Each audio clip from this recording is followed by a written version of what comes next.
Card Service International presents The Energy of Sales Success with Tom Hopkins. Session 3, The Method, Making a Great First Impression.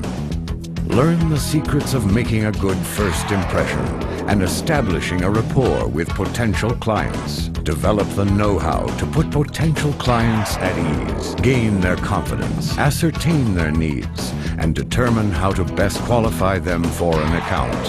Our mission to provide the very best service in the transaction processing industry today. Let me begin this session by asking all of you, and of course all of you, a question. In fact, better yet, finish this little statement that we've all learned many years ago. There's never a second chance for a good first impression. And as fundamental as that sounds, you can never forget the importance of your original contact when you first meet the merchant. You see, they're busy, and you come in. Now, it could be a pre-planned visit. They've either called or the telemarketing people generated the lead. They know you're coming. But when you first walk in, they start judging you. Now, your appearance is very important, as we talked about earlier. Walking in dressed cleanly, neatly, looking sharp, again with this attitude, this assumptive attitude that we are there to do business. Now, you've got to mentally prepare yourself for that. It's almost like a little psych-up. And one thing you veterans, I'd like you to try, and you new people, try this as you become more mature in the business. One thing you can do to get the adrenaline pumping, to get yourself excited before a presentation, is relive one of your best presentations that you recently had. Like, say you recently went in and you were eloquent, you closed the transaction, you walked out with the business, they are a loyal client now.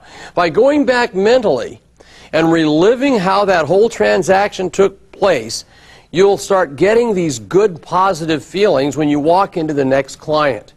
You see, the way you walk in is very important. Now, this may startle you, but UCLA did a study, and they proved through the study that the majority of people that purchased a product said yes to a salesperson not because of their product knowledge or even their enthusiasm, but their air of confidence and how they walked in and presented themselves.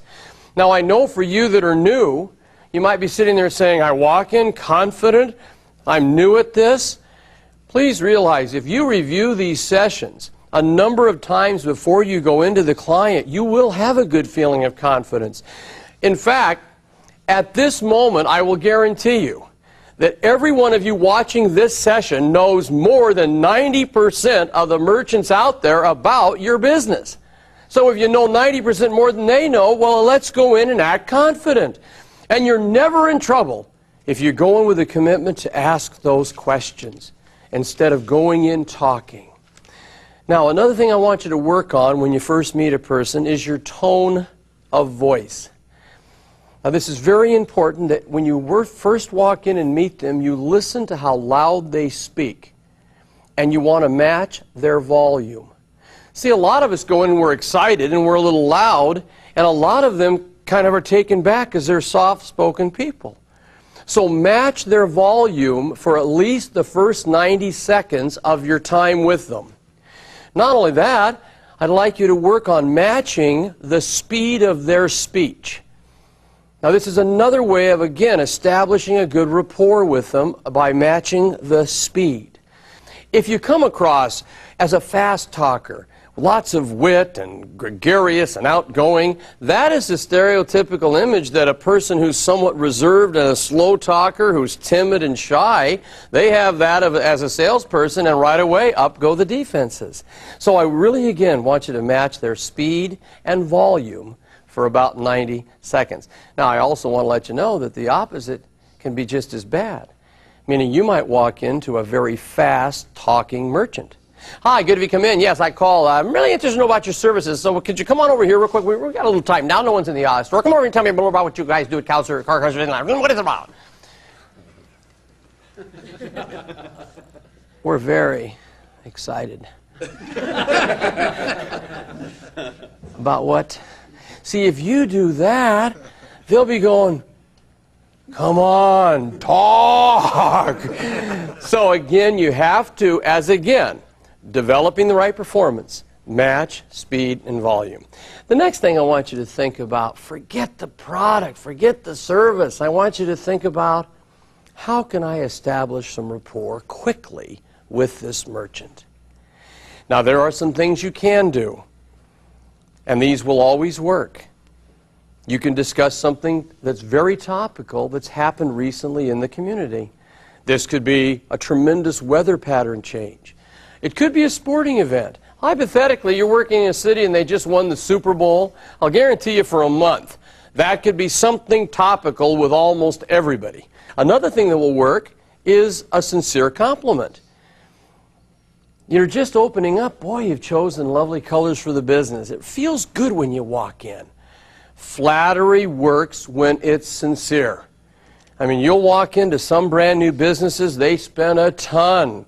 Compliment them. Don't be afraid to say things like this. You know, in my line of work, I go into a lot of businesses, and I'll tell you, this feels real good. You've done a nice job. Great colors, very nice. You should be proud of yourselves. See, they love that. Now, there's some businesses you're going to go into where you just can't say anything. You know, and don't get cute. Don't go, boy, this place is unbelievable. No, don't say anything, all right? Now, here's another thing I want you to be careful of. Use their name the way they give it. See, a lot of people in sales don't do that. He introduces himself as Andrew Brown, and in 2 minutes you're calling him Andy. And he has always hated that. And right away he starts thinking, typical salesman, changing my name, trying to get familiar. I read some book about that. Use the name the way they give it. In fact, I'd like to suggest you use their last name for a while. You see, here again, we are a very familiar society today, and jumping on first names is so normal. That's why I want you to be different. Why not use Mr., Miss, Mrs. for a few times? See, I used to like to do that, and then I would get licensed to use their first name. So, Mr. Johnson, I'm sure glad that we are going to have a few minutes to chat. What we've done for businesses like yours has been real exciting, and I look so forward to sharing it with you. You know, Mr. Johnson, how long have you been in business? Now, I might Mr. Johnson him 2 or 3 times. Then I'm going to say, by the way, my first name is Tom. Would it be okay if I called you by your first name? That is so unusual today. You'll be amazed. He'll go, you know what, that's real nice of you to ask. Yeah, I'm Stan, and in fact, I want to get my wife in here. I want her to hear this. Barbara, come down here. Barbara, this is Tom. Hi, Barbara, nice to meet you. And now you've got a nice rapport building, all right? Another thing I'd like you to do is, how many of you ever forgotten a person's name after you get it? See, we can't do that. I mean, I've done it. I was an entire weekend with a client, and it came time to close the sale, and I looked at him and said, should we put it down as Ron or Ronald? He says, Tom, I think Jim makes an awful lot of sense. So after that, I developed a habit, and it works for me. It'll work for you if you try it. When a person gives you their name, as soon as they give it to you, you repeat it 4 times. Now, get in the habit of this. Repeat their name 4 times. Bob Murray Brown, Bob Murray Brown, Bob Murray Brown, Bob Murray Brown. Repeat it 4 times. Now, to yourself, of course. I know you I know you know that, all right? Another thing I'd like you to do is always look for areas of common ground. You say, what do we have in common?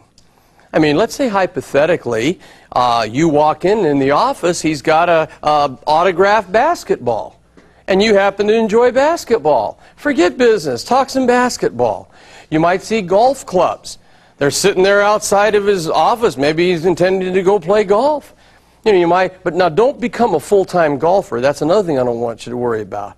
Don't say, oh, you golf? Oh, that's all I do most of my days. He will say, where are you going to be when I need you?